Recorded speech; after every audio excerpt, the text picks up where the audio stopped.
इस video which गल करांगे अपनी शमशीर नू बेमियान करके जंगे मैदान विच दुश्मन ते कहर ढोण वाले नौवें पातशाह धन धन श्री गुरु तेग बहादुर जी दी। हाँ जी बिल्कुल ठीक सुनिया तुसी, मैं श्री गुरु तेग बहादुर जी ही कहा है। ਧੁਰ ਤੋਂ ਹੀ ਇਤਿਹਾਸਕਾਰਾਂ ਵੱਲੋਂ ਸਾਡੀ ਸੁਰਤ ਵਿੱਚ ਨੌਵੇਂ ਪਾਤਸ਼ਾਹ ਦੀ ਇਸ ਤਰ੍ਹਾਂ ਦੀ ਤਸਵੀਰ ਸਿਰਜ ਦਿੱਤੀ ਗਈ ਹੈ ਕਿ ਨੌਵੇਂ ਪਾਤਸ਼ਾਹ ਸ੍ਰੀ ਗੁਰੂ ਤੇਗ ਬਹਾਦਰ ਜੀ ਬਿਲਕੁਲ ਸ਼ਾਂਤ, ਤਿਆਗ ਦੀ ਮੂਰਤ ਤੇ ਗੰਭੀਰ ਸੁਭਾਅ ਦੇ ਸਨ। ਪਰ ਇਤਿਹਾਸਕਾਰਾਂ ਤੇ ਚਿੱਤਰਕਾਰਾਂ ਨੇ ਸੰਤ ਦੇ ਨਾਲ-ਨਾਲ ਉਹਨਾਂ ਦਾ ਜਿਹੜਾ ਯੋਧੇ ਵਾਲਾ ਪੱਖ ਸੀ ਉਹਨੂੰ ਉਜਾਗਰ ਕਰਨ ਦੀ ਕਦੀ ਕੋਸ਼ਿਸ਼ ਵੀ ਨਹੀਂ ਕੀਤੀ। ਇਹ ਕਿਵੇਂ ਹੋ ਸਕਦਾ ਸੀ ਕਿ ਜਿਹੜੇ ਗੁਰੂ ਸਾਹਿਬ ਨੇ ਮੀਰੀ ਤੇ ਪੀਰੀ ਦੋ ਤਲਵਾਰਾਂ ਧਾਰਨ ਕਰਕੇ ਸਿੱਖ ਕੌਮ ਨੂੰ ਸ਼ਸਤਰ ਚੁੱਕਣ ਦਾ ਰਾਹ ਵਿਖਾਇਆ ਹੋਵੇ, ਉਹਨਾਂ ਦੇ ਪੁੱਤਰ ਨੂੰ ਤਲਵਾਰ ਫੜਨੀ ਵੀ ਨਾ ਆਉਂਦੀ ਹੋਵੇ। ਸੋ ਸ੍ਰੀ ਗੁਰੂ ਤੇਗ ਬਹਾਦਰ ਜੀ ਦੇ ਜੰਗੀ ਜੀਵਨ ਦਾ ਵਿਸਤਾਰ ਨਾਲ ਵਰਣਨ ਇਸ ਵੀਡੀਓ ਵਿੱਚ ਕਰਾਂਗੇ। ਏਸ਼ੀਆ ਦੀ ਸਭ ਤੋਂ ਤਾਕਤਵਰ ਸਲਤਨਤ ਦੇ ਮਾਲਕ ਔਰੰਗਜ਼ੇਬ ਨੂੰ ਕਿਹਨੇ ਦਬਕਾ ਮਾਰਿਆ, ਜਿਸ ਤੋਂ ਬਾਅਦ ਉਹਨੇ ਜ਼ਬਰਦਸਤੀ ਹਿੰਦੂਆਂ ਨੂੰ ਮੁਸਲਮਾਨ ਬਣਾਉਣਾ ਸ਼ੁਰੂ ਕਰ ਦਿੱਤਾ, ਤੇ ਉਹ ਕੀ ਵੱਡੇ ਕਾਰਨ ਸਨ ਜਿਨ੍ਹਾਂ ਕਰਕੇ ਸਭ ਤੋਂ ਪਹਿਲਾਂ ਕਸ਼ਮੀਰੀ ਪੰਡਤਾਂ ਨੂੰ ਧਰਮ ਪਰਿਵਰਤਨ ਕਰਨ ਲਈ ਚੁਣਿਆ ਗਿਆ। ਨਾਲ ਹੀ ਗੱਲ ਕਰਾਂਗੇ ਉਸ ਸਮੇਂ ਬੰਗਾਲ ਦੇ ਮਸ਼ਹੂਰ ਟੂਣੇ ਟੋਟਕੇ ਤੇ ਕਾਲੇ ਜਾਦੂ ਦੀ, ਤੇ ਚਿੱਤਰਕਾਰੀ ਨਾਲ ਜੁੜਿਆ ਸ੍ਰੀ ਗੁਰੂ ਤੇਗ ਬਹਾਦਰ ਜੀ ਦਾ ਇੱਕ ਸ਼ਾਨਦਾਰ ਇਤਿਹਾਸਿਕ ਵਰਲਡ ਰਿਕਾਰਡ ਵੀ ਤੁਹਾਡੇ ਨਾਲ ਸਾਂਝਾ ਕਰਾਂਗੇ। ਜਾਣਾਂਗੇ ਸਭ ਕੁਝ ਇਸ ਵੀਡੀਓ ਵਿੱਚ। ਪਰ ਵੀਡੀਓ ਸ਼ੁਰੂ ਕਰਨ ਤੋਂ ਪਹਿਲਾਂ ਜੇ ਤੁਸੀਂ ਇਸ ਚੈਨਲ ਨੂੰ ਸਬਸਕ੍ਰਾਈਬ ਨਹੀਂ ਕੀਤਾ ਤਾਂ ਕਰ ਲਿਓ, ਨਹੀਂ ਤਾਂ ਬਾਬਾ ਪਾਪ ਲਾਊ। ਦੁਨੀਆ ਦੇ ਇਤਿਹਾਸ ਦੇ ਵਰਕਿਆਂ ਤੇ ਜਿਹੋ ਜਿਹੇ ਵਿਲੱਖਣ ਸ਼ਹੀਦਾਂ ਦੇ ਕਿੱਸੇ ਸਿੱਖ ਕੌਮ ਨੇ ਲਿਖੇ ਹਨ, ਹੋਰ ਕਿਸੇ ਨੇ ਨਹੀਂ ਲਿਖੇ। ਭਾਵੇਂ ਸ਼ਹੀਦ ਸ਼ਬਦ ਨੂੰ ਜਨਮ ਅਸੀਂ ਸਿੱਖਾਂ ਨੇ ਨਾ ਦਿੱਤਾ ਹੋਵੇ, ਪਰ ਦੁਨੀਆ ਦੇ ਇਤਿਹਾਸ ਦੇ ਵਰਕਿਆਂ ਤੇ ਜਿਹੋ ਜਿਹੇ ਵਿਲੱਖਣ ਸ਼ਹਾਦਤਾਂ ਦੇ ਕਿੱਸੇ ਸਿੱਖ ਕੌਮ ਨੇ ਲਿਖੇ ਹਨ, ਇਹਦਾ ਕੋਈ ਸਾਨੀ ਨਹੀਂ। ਅਸਲ ਵਿੱਚ ਸ਼ਹੀਦ ਸ਼ਬਦ ਪੈਦਾ ਤਾਂ ਇਸਲਾਮ ਧਰਮ ਨੇ ਕੀਤਾ, ਪਰ ਸ਼ਬਦ ਦੇ ਪੈਰਾਮੀਟਰ ਇੰਨੇ ਛੋਟੇ ਸਨ ਕਿ ਜਿਵੇਂ ਇਸ ਸ਼ਬਦ ਦੇ ਰੁਤਬੇ ਨਾਲ ਮਖੌਲ ਕੀਤਾ ਜਾ ਰਿਹਾ ਹੋਵੇ। ਜੰਗੇ ਉਹਦ ਦੇ ਮੈਦਾਨ ਵਿੱਚ ਇਸਲਾਮ ਧਰਮ ਦੇ ਬਾਨੀ ਹਜ਼ਰਤ ਮੁਹੰਮਦ ਸਾਹਿਬ ਦਾ ਟਾਕਰਾ ਹੁੰਦਾ ਹੈ ਵਿਰੋਧੀ ਜਰਨੈਲ ਉਮੈਦ ਬਿਨ ਕਮਈਆ ਨਾਲ। ਉਮੈਦ ਬਿਨ ਕਮਈਆ ਇਹੋ ਜਿਹਾ ਵਾਰ ਕਰਦਾ ਹੈ ਕਿ ਮੁਹੰਮਦ ਸਾਹਿਬ ਜ਼ਮੀਨ ਤੇ ਡਿੱਗ ਪੈਂਦੇ ਹਨ। ਉਹਨਾਂ ਸਮੇਂ 'ਚ ਇੱਕ ਅਰਬੀ ਰਵਾਇਤ ਸੀ ਕਿ ਸ਼ਿਕਸਤ ਖਾਨ ਵਾਲਾ ਜ਼ਮੀਨ ਤੇ ਡਿੱਗ ਕੇ ਮਰਨ ਦਾ ਨਾਟਕ ਕਰਦਾ ਸੀ ਤਾਂ ਜੋ ਦੁਸ਼ਮਣ ਮਰਿਆ ਸਮਝ ਕੇ ਛੱਡ ਦੇਵੇ, ਪਰ ਦੁਸ਼ਮਣ ਅੱਗਿਓਂ ਵੱਧ ਚਲਾਕ ਹੁੰਦਾ ਸੀ। ਦੁਸ਼ਮਣ ਜ਼ਮੀਨ ਤੇ ਡਿੱਗੇ ਪਏ ਬੰਦੇ ਦੇ ਪੱਥਰ ਨਾਲ ਦੰਦ ਤੋੜ ਕੇ ਮਰੇ ਹੋਣ ਦੀ ਤਸੱਲੀ ਕਰਦਾ ਸੀ। ਇਸਲਾਮ ਖੁਦ ਇਸ ਗੱਲ ਦਾ ਗਵਾਹ ਹੈ ਕਿ ਮੁਹੰਮਦ ਸਾਹਿਬ ਨੇ ਦੰਦ ਤਾਂ ਤੁੜਵਾ ਲਿਆ ਪਰ ਸੀ ਨਹੀਂ ਕੀਤੀ, ਕਿਉਂਕਿ ਜਾਨ ਪਿਆਰੀ ਸੀ। ਤੇ ਇਸਲਾਮ ਵਿੱਚ ਇਸ ਟੁੱਟੇ ਹੋਏ ਦੰਦ ਨੂੰ ਕਿਹਾ ਜਾਂਦਾ ਹੈ ਕਿ ਮੁਹੰਮਦ ਸਾਹਿਬ ਦਾ ਦੰਦ ਸ਼ਹੀਦ ਹੋਇਆ। ਸ਼ਬਦ ਉਹੀ ਹੈ, ਪੈਰਾਮੀਟਰ ਬਹੁਤ ਛੋਟੇ ਹਨ। ਇਸ ਤੋਂ ਇਲਾਵਾ ਜੇ ਗੱਲ ਕਰੀਏ ਹਿੰਦੂ ਧਰਮ ਦੀ, ਤਾਂ ਧੰਨ ਧੰਨ ਸ਼੍ਰੀ ਗੁਰੂ ਗ੍ਰੰਥ ਸਾਹਿਬ ਜੀ ਤੋਂ ਪਹਿਲਾਂ ਹਿੰਦੁਸਤਾਨ ਦੀ ਧਰਤੀ ਤੇ 4 ਵੇਦ, 6 ਸ਼ਾਸਤਰ, 18 ਪੁਰਾਣ, ਸਿਮਰਤੀਆਂ ਤੇ ਉਪਨਿਸ਼ਦ, ਕੁੱਲ 108 ਵੱਡੇ ਗ੍ਰੰਥ ਲਿਖੇ ਜਾ ਚੁੱਕੇ ਸਨ। ਪਰ ਸ਼ਹੀਦ ਸ਼ਬਦ ਦਾ ਕਿਤੇ ਇੱਕ ਵਾਰ ਵੀ ਜ਼ਿਕਰ ਨਹੀਂ ਮਿਲਦਾ। ਸ਼ਹੀਦ ਸ਼ਬਦ ਨੂੰ ਉਸ ਦਾ ਬਣਦਾ ਸਤਿਕਾਰ ਉਦੋਂ ਮਿਲਿਆ ਜਦੋਂ ਇਹ ਸਿੱਖ ਧਰਮ ਨਾਲ ਜੁੜਿਆ। ਇਹ ਗੱਲ ਬਿਲਕੁਲ ਨਹੀਂ ਹੈ ਕਿ ਇਸ ਤੋਂ ਪਹਿਲਾਂ ਦੁਨੀਆ ਦੇ ਨਕਸ਼ੇ ਤੇ ਸ਼ਹੀਦ ਨਹੀਂ ਹੋਏ ਸਨ। ਇਸਲਾਮਕ ਇਤਿਹਾਸਕਾਰਾਂ ਮੁਤਾਬਕ ਕਰਬਲਾ ਦੇ ਮੈਦਾਨ ਵਿੱਚ ਹਜ਼ਰਤ ਮੁਹੰਮਦ ਸਾਹਿਬ ਦੇ ਦੋਤੇ ਨੂੰ ਸ਼ਹੀਦ ਕੀਤਾ ਗਿਆ। ਮਨਸੂਰ ਦਾ ਕਤਲ ਹੋਇਆ, ਪਰ ਸ਼ਹੀਦ ਹੋਣ ਤੋਂ ਪਹਿਲਾਂ ਮੌਤ ਤੋਂ ਬਚਣ ਲਈ ਤਰਲੇ ਮਾਰਦੇ ਰਹੇ। ਬਾਈਬਲ ਦੇ ਨਿਊ ਟੈਸਟਾਮੈਂਟ ਵਿੱਚ ਜ਼ਿਕਰ ਮਿਲਦਾ ਹੈ ਕਿ ਸੂਲੀ ਤੇ ਚੜਨ ਤੋਂ ਪਹਿਲਾਂ ਜੀਸਸ ਕ੍ਰਾਈਸਟ ਈਸ਼ਵਰ ਨਾਲ ਗੱਲ ਕਰਦੇ ਹਨ ਕਿ हे ਈਸ਼ਵਰ, ਕਿਸੇ ਤਰ੍ਹਾਂ ਇਹ ਦੁੱਖਾਂ ਦਾ ਪਿਆਲਾ ਮੈਥੋਂ ਦੂਰ ਨਹੀਂ ਜਾ ਸਕਦਾ। ਕਹਿਣ ਦਾ ਭਾਵ ਇਹ ਹੈ ਕਿ ਸਾਰੀਆਂ ਸ਼ਖਸੀਅਤਾਂ ਆਪਣੀ ਜਾਨ ਬਚਾਉਣ ਲਈ ਹਰ ਹੀਲਾ ਕਰਨ ਨੂੰ ਤਿਆਰ ਸਨ, ਪਰ ਦੁਸ਼ਮਣ ਨੇ ਰਹਿਮ ਨਹੀਂ ਖਾਦਾ। ਬਚਨ ਦਾ ਕੋਈ ਰਾਹ ਹੀ ਨਹੀਂ ਸੀ। ਪਰ ਜੇ ਗੱਲ ਕਰੀਏ ਸਿੱਖ ਕੌਮ ਦੇ ਸ਼ਹੀਦਾਂ ਦੀ, ਤਾਂ ਪੰਚਮ ਪਾਤਸ਼ਾਹ ਤੋਂ ਲੈ ਕੇ ਸ੍ਰੀ ਗੁਰੂ ਤੇਗ ਬਹਾਦਰ ਜੀ, ਭਾਈ ਮਨੀ ਸਿੰਘ ਜੀ, ਭਾਈ ਮਤੀ ਦਾਸ ਜੀ, ਭਾਈ ਸਤੀ ਦਾਸ ਜੀ ਤੇ ਬਾਬਾ ਬੰਦਾ ਸਿੰਘ ਜੀ ਬਹਾਦਰ ਤੱਕ ਇਸ ਤਰ੍ਹਾਂ ਦੀਆਂ ਮਹਾਨ ਸ਼ਖਸੀਅਤਾਂ ਨਾਲ ਸਿੱਖ ਇਤਿਹਾਸ ਭਰਿਆ ਪਿਆ ਹੈ, ਜਿਨ੍ਹਾਂ ਸਾਹਮਣੇ ਇਸਲਾਮ ਕਬੂਲ ਕਰਕੇ ਆਪਣੀ ਜਾਨ ਬਚਾਉਣ ਦਾ ਇੱਕ ਰਸਤਾ ਅੰਤਲੇ ਸਮੇਂ ਤੱਕ ਖੁੱਲਿਆ ਹੋਇਆ ਸੀ। ਤੇ ਇਕੱਲੀ ਜਾਨ ਹੀ ਨਹੀਂ ਬਚਣੀ ਸੀ, ਹਕੂਮਤ ਵੱਲੋਂ ਹਰ ਤਰ੍ਹਾਂ ਦੇ ਐਸ਼ੋ ਆਰਾਮ, ਦੌਲਤ ਤੇ ਜਗੀਰਾਂ ਨਾਲ ਰੱਦ ਦਿੱਤਾ ਜਾਣਾ ਸੀ। ਪਰ ਉਹਨਾਂ ਮਹਾਨ ਸੂਰਮਿਆਂ ਨੇ ਸ਼ੋਹਰਤ ਨੂੰ ਠੋਕਰ ਮਾਰ ਸ਼ਹਾਦਤ ਕਬੂਲ ਕਰਨ ਨੂੰ ਵੱਧ ਅਹਿਮੀਅਤ ਦਿੱਤੀ। ਸ਼ੁਰੂ ਤੋਂ ਸ਼ੁਰੂ ਕਰੀਏ ਤਾਂ ਛੇਵੇਂ ਪਾਤਸ਼ਾਹ ਮੀਰੀ ਪੀਰੀ ਦੇ ਮਾਲਕ ਧੰਨ ਧੰਨ ਸ੍ਰੀ ਗੁਰੂ ਹਰਗੋਬਿੰਦ ਸਾਹਿਬ ਦੇ ਘਰ ਮਾਤਾ ਨਾਨਕੀ ਜੀ ਦੀ ਉਦਰ ਤੋਂ 5 ਸੰਤਾਨਾਂ ਨੇ ਜਨਮ ਲਿਆ। ਬਾਬਾ ਗੁਰਦਿੱਤਾ ਜੀ, ਬੀਬੀ ਵੀਰੋ ਜੀ, ਬਾਬਾ ਅਟਲ ਰਾਏ ਜੀ, ਬਾਬਾ ਸੂਰਨ ਤੇ ਸਭ ਤੋਂ ਛੋਟੇ ਸਨ ਸ੍ਰੀ ਗੁਰੂ ਤੇਗ ਬਹਾਦਰ ਜੀ। ਕਈ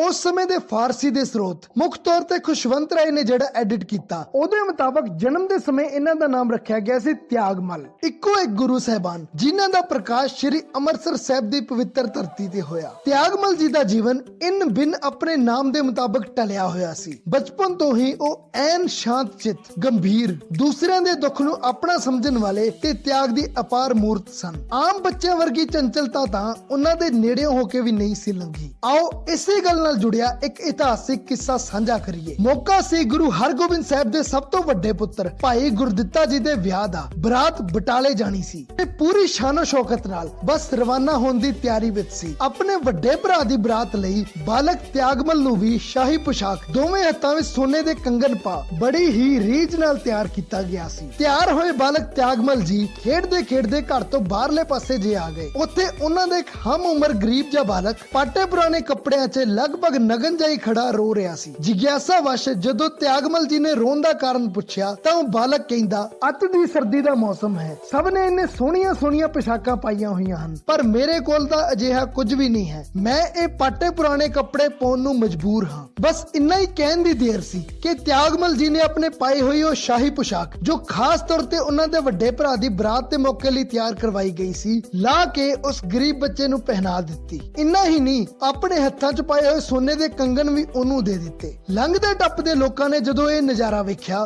ਤਾਂ ਗੱਲ ਮਾਤਾ ਨਾਨਕੀ ਜੀ ਕੋਲ ਪਹੁੰਚੀ। ਪਹਿਲਾਂ ਉਹਨਾਂ ਨੇ ਆਪ ਤਿਆਗਮਲ ਜੀ ਨੂੰ ਝਿੜਕਿਆ ਤੇ ਫਿਰ ਪਿਤਾ ਸ਼੍ਰੀ ਗੁਰੂ ਹਰਗੋਬਿੰਦ ਸਾਹਿਬ ਕੋਲ ਲੈ ਗਈ। ਪੂਰੀ ਗੱਲ ਸੁਣਨ ਤੋਂ ਬਾਅਦ ਗੁਰੂ ਸਾਹਿਬ ਨੇ ਪੁੱਤਰ ਨੂੰ ਗੋਦੀ ਵਿੱਚ ਚੁੱਕ ਕੇ ਬੜੇ ਹੀ ਪਿਆਰ ਨਾਲ ਪਲੋਸਿਆ। ਮਾਤਾ ਨਾਨਕੀ ਜੀ ਕੁਝ ਬੋਲੇ ਤਾਂ ਨਹੀਂ, ਪਰ ਉਹਨਾਂ ਦੇ ਹੈਰਾਨੀ ਵਾਲੇ ਹਾਵ ਭਾਵ ਵੇਖ ਕੇ ਗੁਰੂ ਸਾਹਿਬ ਫਰਮਾਏ, ਜੇ ਮੇਰਾ ਪੁੱਤ ਅੱਜ ਕਿਸੇ ਬੇਲਿਬਾਸੇ ਦਾ ਤਨ ਢੱਕਣ ਲਈ ਆਪਣੇ ਲਿਬਾਸ ਦੇ ਆਇਆ ਹੈ ਤਾਂ ਕੱਲ ਨੂੰ ਕਿਸੇ ਧਾਰਮਿਕ ਲਿਬਾਸ ਨੂੰ ਬਚਾਉਣ ਲਈ ਆਪਣੇ ਸਵਾਸ ਦੇਣ ਤੋਂ ਵੀ ਸੰਕੋਚ ਨਹੀਂ ਕਰੂਗਾ। ਸਮਾਂ ਆਪਣੀ ਚਾਲ ਚੱਲਦਾ ਰਿਹਾ ਤੇ ਹੁਣ 13-14 ਸਾਲ ਦੀ ਉਮਰ ਵਿੱਚ ਆਨੰਦ ਕਾਰਜ ਦੀ ਵਾਰੀ ਸੀ ਤਿਆਗਮਲ ਜੀ ਦੀ। ਵਿਆਹ ਤੈਅ ਹੋਇਆ ਸੀ ਬਿਸ਼ਨ ਕੌਰ ਜੀ ਦੀ ਕੁੱਖ ਤੋਂ ਭਾਈ ਲਾਲ ਚੰਦ ਜੀ ਦੇ ਘਰ ਜਨਮੀ ਮਾਤਾ ਗੁਜਰ ਕੌਰ ਜੀ ਦੇ ਨਾਲ। ਮਾਤਾ ਪਿਤਾ ਸ਼੍ਰੀ ਕਰਤਾਰਪੁਰ ਸਾਹਿਬ ਬੱਚੀ ਨੂੰ ਲੈ ਕੇ ਪਹੁੰਚੇ ਤੇ ਆਨੰਦ ਕਾਰਜ ਦੀ ਰਸਮ ਉੱਥੇ ਹੀ ਸੰਪੂਰਨ ਕੀਤੀ ਗਈ। ਆ ਪਿੱਛੇ ਜੇ ਕਿਤਾਬ ਬੜੀ ਮਸ਼ਹੂਰ ਹੋਈ ਸੀ, ਮੈਂ ਪੜ੍ਹੀ ਤਾਂ ਜ਼ਰੂਰ ਸੀ ਪਰ ਮਾਫ ਕਰਿਓ ਮੈਨੂੰ ਨਾਮ ਯਾਦ ਨਹੀਂ ਆ ਰਿਹਾ। ਉਸ ਬੁੱਕ ਵਿੱਚ ਦੁਨੀਆ ਦੀਆਂ ਮਹਾਨਤਮ ਔਰਤਾਂ ਦਾ ਜ਼ਿਕਰ ਕਰਦੇ ਹੋਏ ਸੀਤਾ ਮਾਤਾ ਤੇ ਮਹਾਤਮਾ ਬੁੱਧ ਦੀ ਪਤਨੀ ਯਸ਼ੋਧਰਾ ਨੂੰ ਸਭ ਤੋਂ ਸ਼੍ਰੇਸ਼ਟ ਦੱਸਿਆ ਗਿਆ ਸੀ। ਸੀਤਾ ਮਾਤਾ ਇਸ ਲਈ ਕਿਉਂਕਿ ਉਹਨਾਂ ਮਹਿਲ ਛੱਡ ਕੇ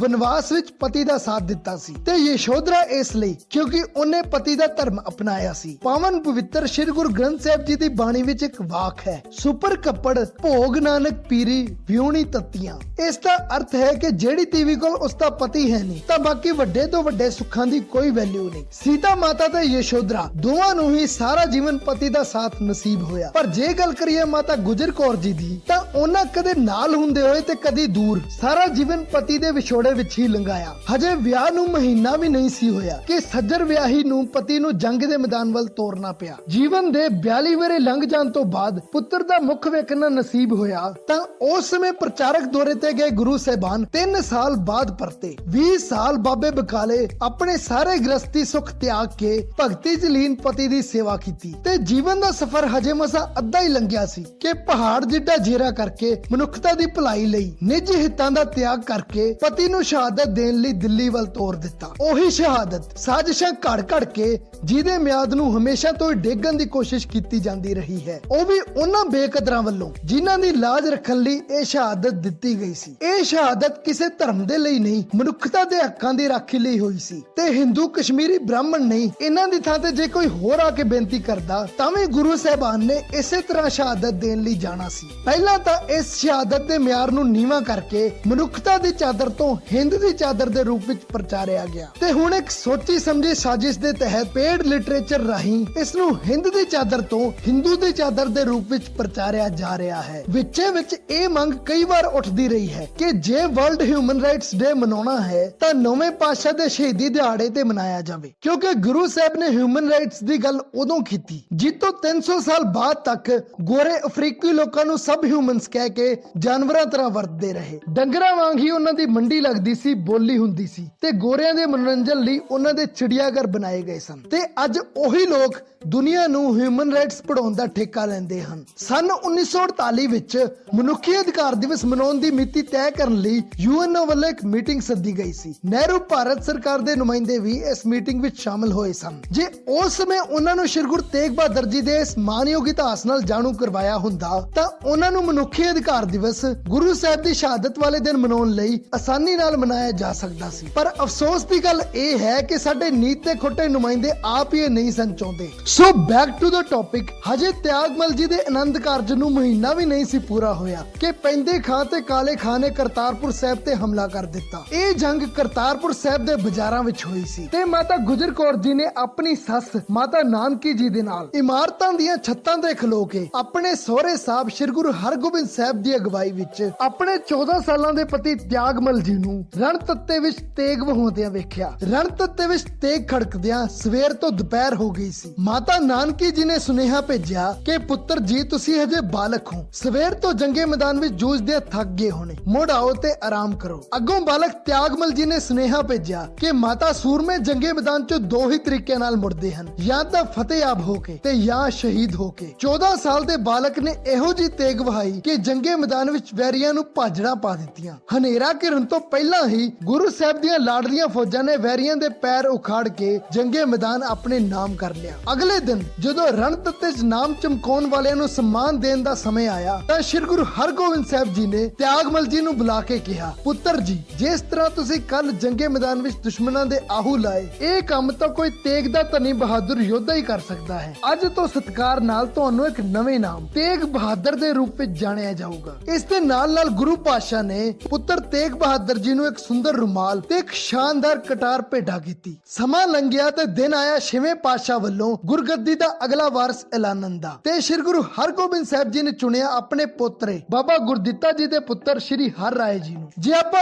ਆਮ ਮਨੁੱਖੀ ਬੁੱਧੀ ਨਾਲ ਸੋਚੀਏ ਤਾਂ ਬੜਾ ਔਖਾ ਹੁੰਦਾ ਹੈ ਕਿ ਪੁੱਤਰ ਕੋਲ ਖੜਾ ਹੋਵੇ ਤੇ ਗੁਰਗੱਦੀ ਭਤੀਜੇ ਨੂੰ ਮਿਲ ਜਾਵੇ। ਜੇ ਮੀਣੇ ਪ੍ਰਿਥਵੀ ਵੱਲ ਵੇਖੀਏ ਜਾਂ ਹੋਰ ਕਈ ਉਦਾਹਰਨਾਂ ਹਨ। ਇਸ ਤਰ੍ਹਾਂ ਪੀੜ੍ਹੀ ਤੋਂ ਹਟ ਕੇ ਵਾਰਸ ਚੁਣਨ ਤੇ ਝਗੜੇ ਹੀ ਹੋਏ ਸਨ। ਪਰ ਸ੍ਰੀ ਗੁਰੂ ਤੇਗ ਬਹਾਦਰ ਜੀ ਨੇ 7ਵੇਂ ਪਾਤਸ਼ਾਹ ਮੂਹਰੇ ਹੱਥ ਜੋੜ ਕੇ ਬੇਨਤੀ ਕੀਤੀ ਕਿ ਪਾਤਸ਼ਾਹ ਮੇਰੇ ਲਈ ਕੀ ਹੁਕਮ ਹੈ। ਸੋ ਗੁਰੂ ਆਗਿਆ ਮਿਲੀ ਤੇ ਮਾਤਾ ਗੁਜਰ ਕੌਰ ਜੀ ਦੇ ਨਾਲ ਗੁਰੂ ਤੇਗ ਬਹਾਦਰ ਜੀ ਆਪਣੇ ਨਾਨਕੇ ਬਾਬੇ ਬਕਾਲੇ ਆ ਗਏ ਤੇ ਇੱਥੇ ਰਹਿ ਕੇ ਲੰਮਾ ਸਮਾਂ ਤਪੱਸਿਆ ਕੀਤੀ। ਪਰ ਬਾਬੇ ਬਕਾਲੇ ਨਾਲ ਜੁੜਿਆ ਇੱਕ ਮਿੱਥ ਜੋ ਲੰਮੇ ਸਮੇਂ ਤੋਂ ਚੱਲਦਾ ਆ ਰਿਹਾ ਹੈ, ਆਓ ਪਹਿਲਾਂ ਉਸ ਨੂੰ ਦੂਰ ਕਰੀਏ। ਇਹ ਮਿੱਥ ਇਤਿਹਾਸ ਵਿੱਚ ਬੜਾ ਹੀ ਮਸ਼ਹੂਰ ਕੀਤਾ ਗਿਆ ਹੈ ਕਿ ਸ੍ਰੀ ਗੁਰੂ ਤੇਗ ਬਹਾਦਰ ਜੀ ਨੇ ਬਾਬੇ ਬਕਾਲੇ ਰਹਿ ਕੇ 24 ਸਾਲ 24 ਮਹੀਨੇ ਤੇ 24 ਦਿਨ ਤੱਕ ਭਗਤੀ ਕੀਤੀ ਸੀ। ਕਿਸੇ ਵੀ ਇਤਿਹਾਸਿਕ ਗ੍ਰੰਥ ਨੂੰ ਖੋਲ ਲਵੋ, ਆંકੜੇ ਸਭ ਵਿੱਚ ਬਿਲਕੁਲ ਸੇਮ ਹਨ। ਗੁਰੂ ਸਾਹਿਬ 1644 ਵਿੱਚ ਬਾਬੇ ਬਕਾਲੇ ਆਏ ਸਨ ਤੇ 1664 ਵਿੱਚ ਬਾਲਾ ਪ੍ਰੀਤਮ ਸ੍ਰੀ ਗੁਰੂ ਹਰਕ੍ਰਿਸ਼ਨ ਸਾਹਿਬ ਜੀ ਜੋਤੀ ਜੋਤ ਸਮਾਏ। ਸਿੱਧੇ ਹਿਸਾਬ ਨਾਲ ਵੀ ਵੇਖੀਏ ਤਾਂ ਇਹ 20 ਸਾਲ ਬਣਦੇ ਹਨ। ਆ 24 ਸਾਲ 24 ਮਹੀਨੇ ਤੇ 24 ਦਿਨ ਵਾਲੀ ਗੱਲ ਪਤਾ ਨਹੀਂ ਕਿੱਥੋਂ ਇਤਿਹਾਸ ਵਿੱਚ ਜੋੜ ਦਿੱਤੀ ਗਈ। ਤੇ ਹੁਣ 1664 ਵਿੱਚ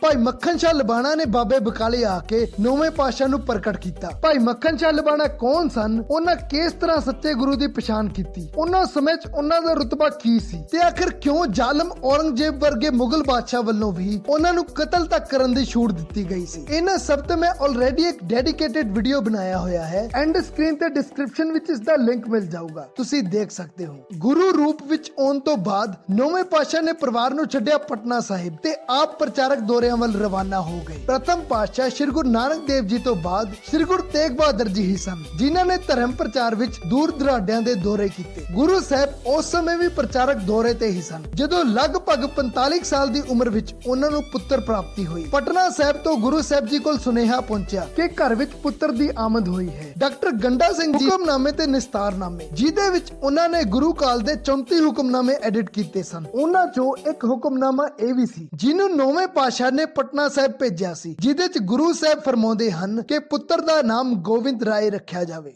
ਗੁਰੂ ਸਾਹਿਬ ਆਪ ਜਦੋਂ ਪ੍ਰਚਾਰਕ ਦੌਰਾ ਸੰਪੂਰਨ ਕਰਕੇ ਪਟਨਾ ਸਾਹਿਬ ਪਹੁੰਚੇ ਤਾਂ ਗੋਬਿੰਦ ਰਾਏ ਉਦੋਂ ਤੱਕ 3 ਸਾਲ ਦੇ ਹੋ ਚੁੱਕੇ ਸਨ। ਇਹਨਾਂ ਪ੍ਰਚਾਰਕ ਦੌਰਿਆਂ ਦੌਰਾਨ ਗੁਰੂ ਸਾਹਿਬ ਜਗन्नाथपुरी, ਉੜੀਸਾ, ਬ੍ਰਹਮਪੁਰ ਯਾਨੀ ਕਿ ਅੱਜ ਦਾ ਥਾਈਲੈਂਡ, ਬੰਗਾਲ ਅਤੇ ਅੱਜ ਦੇ ਬੰਗਲਾਦੇਸ਼ ਸਮੇਤ ਦੂਰ ਦਰਾਡੇ ਦੇ ਕਈ ਇਲਾਕਿਆਂ ਵਿੱਚ ਆਪਣੇ ਪਵਿੱਤਰ ਚਰਨ ਪਾ ਕੇ ਧਰਤੀ ਨੂੰ ਨਿਹਾਲ ਕੀਤਾ। ਪ੍ਰਿੰਸੀਪਲ ਸਤਵੀਰ ਸਿੰਘ ਦੀ ਲਿਖੀ ਕਿਤਾਬ ਇਤ ਜਿਨ ਕਰੀ ਮੁਤਾਬਕ ਇੱਥੇ ਬੰਗਾਲ ਵਿੱਚ ਨੱਥੂ ਨਾਮ ਦਾ ਇੱਕ ਮਸੰਦ ਗੁਰੂ ਘਰ ਦਾ ਪੱਕਾ ਸੇਵਕ ਸੀ। ਉਹਦੇ ਰਾਹੀਂ ਉਹਦਾ ਮਿੱਤਰ ਬੁਲਾਕੀ ਦਾਸ ਤੇ ਉਹਦਾ ਪੂਰਾ ਪਰਿਵਾਰ ਗੁਰੂ ਘਰ ਨਾਲ ਜੁੜਿਆ। ਬੁਲਾਕੀ ਦਾਸ ਦੀ ਮਾਤਾ ਕਹਿੰਦੀ, ਗੁਰੂ ਸਾਹਿਬ ਤੁਸੀਂ ਕੁਝ ਦਿਨਾਂ ਬਾਅਦ ਇੱਥੋਂ ਚਲੇ ਜਾਣਾ ਹੈ ਤੇ ਮੈਂ ਤੁਹਾਡੇ ਦਰਸ਼ਨ ਕੀਤੇ ਬਿਨਾ ਨਹੀਂ ਰਹਿ ਸਕਦੀ। ਕਿਰਪਾ ਕਰਕੇ ਸਾਨੂੰ ਤੁਹਾਡੀ ਇੱਕ ਤਸਵੀਰ ਬਣਾ ਲੈਣ ਦਿਓ। ਪਹਿਲਾਂ ਤਾਂ ਗੁਰੂ ਸਾਹਿਬ ਨਹੀਂ ਮੰਨੇ, ਪਰ ਮਾਤਾ ਦੇ ਵਾਰ-ਵਾਰ ਬੇਨਤੀ ਕਰਨ ਤੇ ਉਹ ਫਰਮਾਏ ਕਿ ਤਸਵੀਰ ਬਣਾ ਤਾਂ ਲਓ ਪਰ ਜੁੜਨਾ ਸ਼ਬਦ ਨਾਲ ਹੈ। ਤਸਵੀਰ ਵਿੱਚ ਕੁਝ ਨਹੀਂ ਰੱਖਿਆ। ਉਹਨਾਂ ਸਮਿਆਂ ਵਿੱਚ ਚਿੱਤਰਕਾਰ ਕਿਤੇ ਵਿਰਲੇ ਹੁੰਦੇ ਸਨ। ਕਈ ਦਿਨ ਭਾਲਣ ਤੋਂ ਬਾਅਦ ਵੀ ਜਦੋਂ ਚਿੱਤਰਕਾਰ ਨਹੀਂ ਮਿਲਿਆ